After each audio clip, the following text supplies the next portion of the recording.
Hi, I'm Scott Kuboff, a personal injury attorney with the law firm of Ibold and O'Brien. I help my clients receive fair and just compensation for their injuries. If you're like most of my clients, you have never been involved in a lawsuit. Well, these videos are designed to help you better understand each step of the way.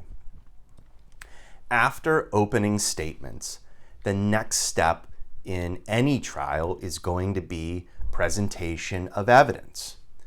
Since the plaintiff bears the initial burden of proof, the plaintiff goes first.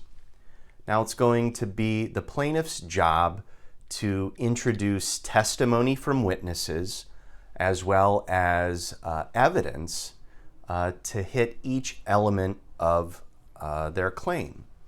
And there's going to be witnesses to testify as it relates to the standards or rules that apply to the defendant's conduct, what the defendant did to breach those standards or break those rules, how the defendant's conduct harmed or injured the plaintiff, what types of damages did the plaintiff sustain as a result of his or her injuries, and how long will these last into the future?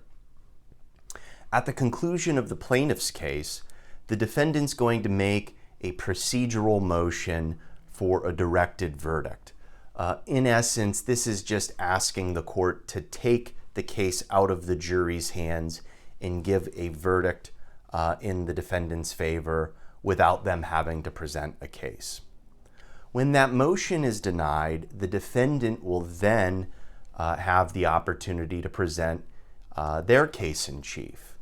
Now, the defendant may or may not call any witnesses. Usually they do, and it may be to challenge the issue of liability, to challenge the nature and extent of the injuries, as well as whether or not any breach of care caused those injuries.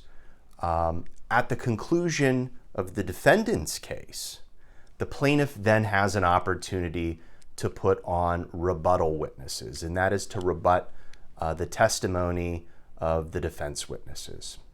Once the rebuttal case has concluded, then it goes to closing arguments. You'll have to stay tuned for my next video to hear more about closing arguments.